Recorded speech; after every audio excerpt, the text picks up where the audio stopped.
Today we're driving the 2022 Nissan Pathfinder. This is a platinum four-wheel drive. It's powered by a 3.5-liter V6 that makes 284 horsepower. That's mated to a 9-speed automatic transmission. It starts at around $48,000 for the platinum four-wheel drive. This has a few options like second row captain's chairs. I'll list those in the description. Overall, though, I think this is one of the nicest vehicles that Nissan is making these days.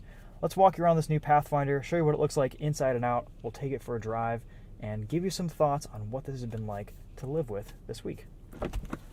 So on the outside, I do like the new design language that Nissan has been going with. It kind of combines a rugged but sleek and modern look, in my opinion, a little bit like the new Nissan Frontier. Pretty attractive looking SUV in my opinion. Not a lot of complaints on the aesthetics of this thing. Let's pop the tailgate and show you behind this third row.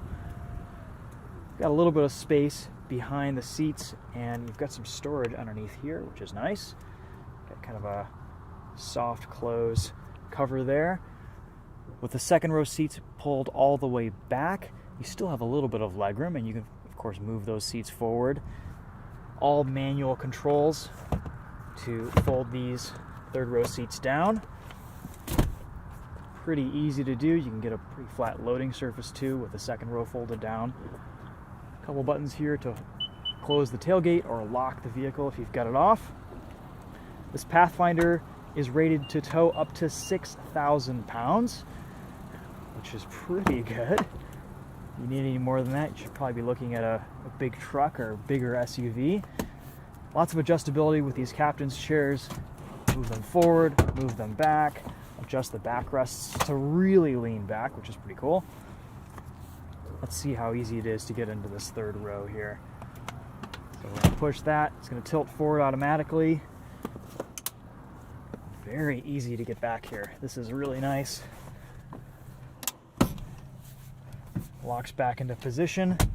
And of course you can have that second row chair pulled just a little bit more forward for some more room in the third row. But overall, a pretty nice place to be back here. Decent amount of headroom. I have armrests, a USB charge port, this little seatbelt thing right here. And to get out, I just press this button. Pretty easy.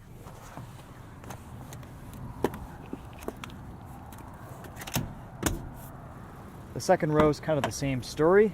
Lots of nice amenities back here. We have lots of storage in the door pockets, a couple of cup holders in the top and bottom, window shade, nice armrests, and more storage here in the center console space. USB-C and Type-A port, rear climate control, rear heated seats, a nice stadium seating layout where you can pretty much see well over the front seats, which is great. Nice panoramic sunroof.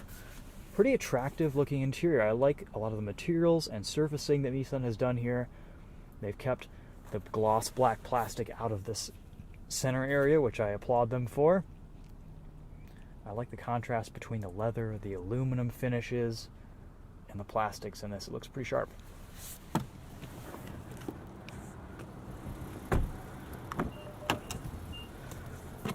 Let's take a look under the hood at this V6.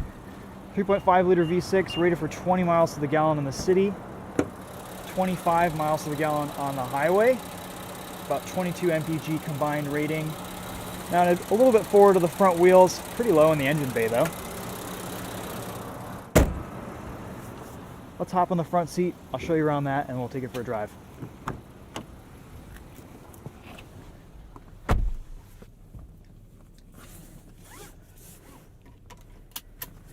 So for the most part, I really do like this interior. Nissan always does a great job giving you physical buttons, physical controls for all of your settings.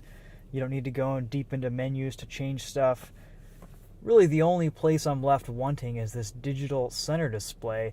It's not particularly well organized. There's a lot of different screens, and none of them seem to kind of give me the information I really want. There's a lot of pop-ups that come up while driving that can be kind of distracting. And I don't know, it's just not the best digital layout and aesthetic. The speedometer on the right is kind of strange looking. Yeah, you get a digital speedo, but the analog is pretty much unreadable. Same kind of goes for the tachometer on the left. You've got enough information here with all of your driving and trip computers, but again, it's just kind of, it falls short with the way the rest of this car is designed and looks and feels.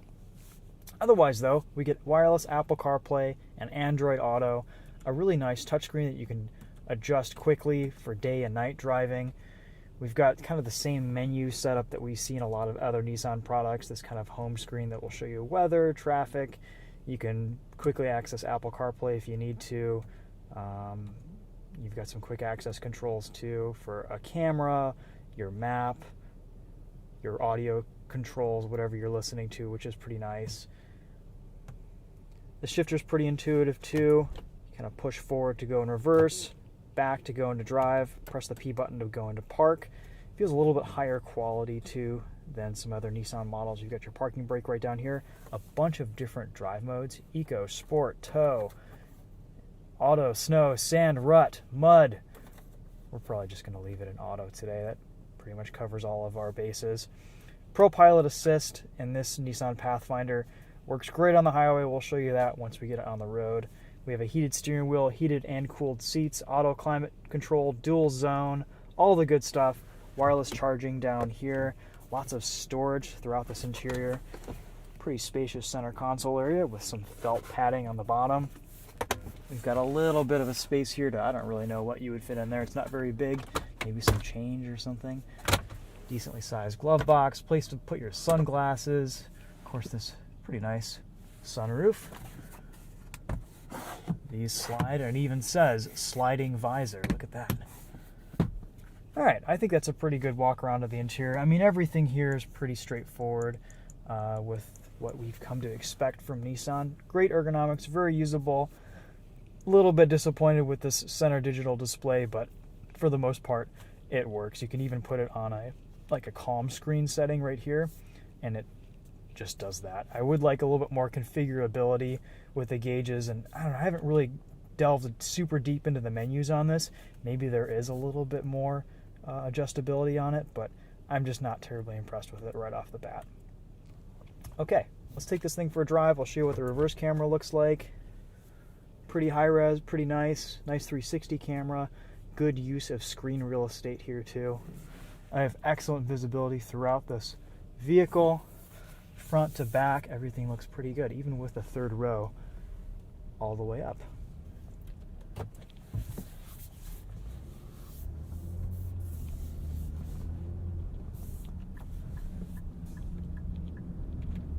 I will really give Nissan credit here for their drivetrain tuning. This 3.5 liter V6 and this 9-speed automatic are just buttery smooth. It's a really nice powertrain combination. Very comfortable, very relaxed. A good amount of power from this V6 too, quite torquey. It's a little bit lazy to downshift and to kind of get up and go sometimes, but once you get into the power, it pulls very well, and this is a really nice, comfortable, smooth powertrain. And that translates to a lot of the way the rest of this car drives. We've got pretty nice suspension tuning, very soft, pretty quiet over bumps. It's been cold and warm all week, and we've had a lot of temperature fluctuations. So we've got a couple little rattles that may present themselves throughout the interior, but for the most part, this feels like a really quality product from Nissan. Everything, all of your touch points feel high quality. I like the leather on the steering wheel. The steering itself feels really nice. It's quite light, but weights up well once you take it around a corner. This is dual pinion rack steering, so I haven't really pushed this around a corner too much this week. We'll see how that performs in the handling department here on this entrance ramp. Brake pedal is nice and progressive. Yeah, there's just a little bit of throttle delay on tip-in, but not a huge deal.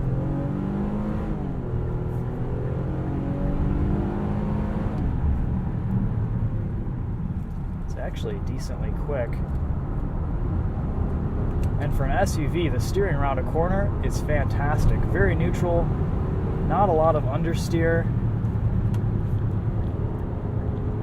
can see here it's holding revs high in auto mode, sensing that we're in a sporting driving situation. That's pretty well done. Let's see what ProPilot Assist does on the highway here. So we're just cruising at 65 miles an hour. We can turn on our steering assist with this button right here. Easy to see, easy to press, easy to access. I'm skipping 5-mile-an-hour increments very quickly by holding up on the resume and set buttons. We seem to be doing a really nice job keeping us centered in the lane. It's giving me a warning to keep my hands on the wheel about every 10 seconds or so. Not a ton of wind noise at speed either. Pretty comfortable, pretty quiet. Really nice highway driving experience.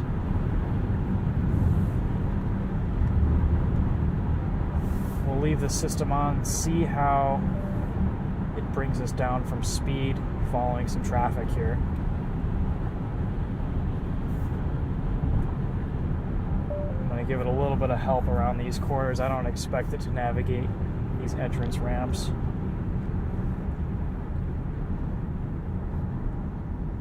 So this is the car bringing us down to a stop, and I'm taking over because we're getting a little bit too close.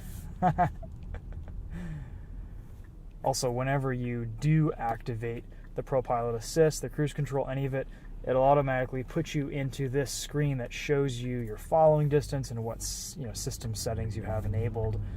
And if you want to see another screen like your trip, you have to go all the way back to that other screen. Kind of an annoyance that I've found with a lot of Nissan vehicles the last few years.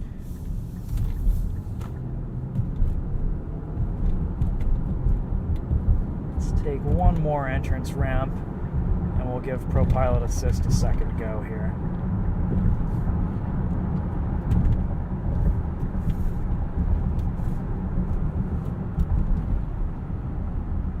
I really like the way this Pathfinder drives. It's smooth, it's comfortable, it's athletic enough for being a 3-row SUV. The handling is actually quite impressive.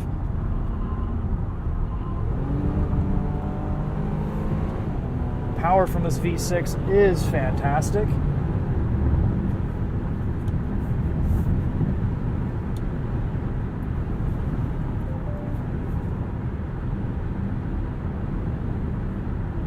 It seems like our driver assistance systems work quite well too. We also have the Bose premium sound system in this Pathfinder, and I will say it is fantastic. It is some of Bose and Nissan's best work in any of their vehicles. Really clear, really nice tones, deep bass, everything leveled out. It sounds fantastic. We'll end this video with a sound system test and give you guys a little bit of a taste of what that sounds like. Overall, I've got to give pretty top marks to this Pathfinder. Besides a couple little rattles in the center console here during cold weather this week, and I wouldn't mind a little bit more responsiveness on tip-in with the transmission. For the most part, this is a really fantastic SUV. It's comfortable, it looks good, it's well priced, it's nicely equipped, it's easy to live with and easy to use. And I think it offers a really nice, luxurious driving experience for the price, and it starts at much less than 48 grand, which is what the MSRP is on this. But it kind of depends on what you're looking for in your 3-row crossover / SUV.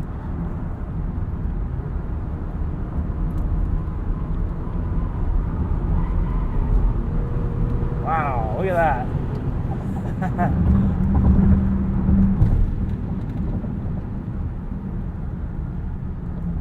I don't know all of the engineering behind it, but anything with this dual pinion rack power steering in any of Nissan's vehicles has been really impressive. From my understanding, it can kind of adjust the wheels individually around a corner and almost give you zero scrub in a radius. So really, it can kind of eliminate any form of understeer. I first experienced it in the new Nissan Sentra and was really, really impressed. And again, here in this Pathfinder, it's an impressive power steering system.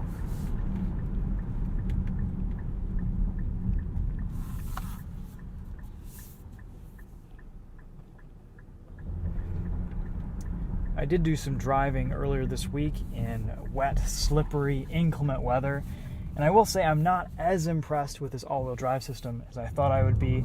It's very front-wheel biased. It almost feels like it's front-wheel drive and that you get some wheel spin off the line from those front wheels and not a lot of power distribution to the rear to kind of balance it out.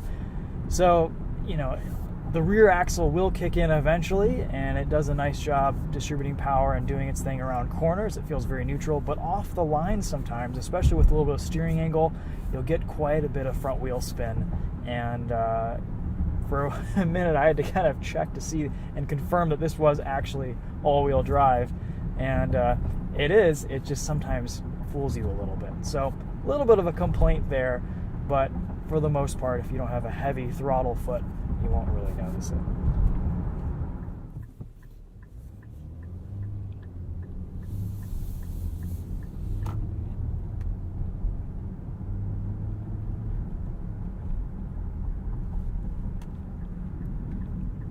Alright guys, well those were some first impressions on the new Nissan Pathfinder. Let's walk you around this one more time. We'll show you what it looks like in some direct sunlight here, and then we'll take this and do a little bit of a sound system test with this Bose premium audio.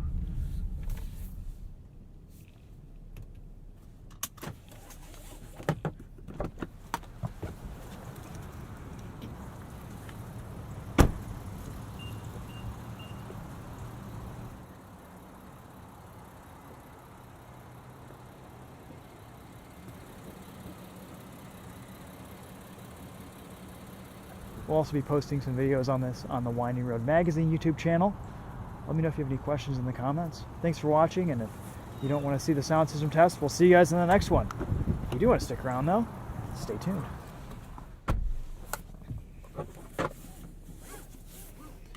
Alright, so we'll go into Apple CarPlay here, find our music app, turn our volume up. I do really like this.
Alright, that's going to be it for the sound system test. Thanks for watching. We'll see you guys later. Take care.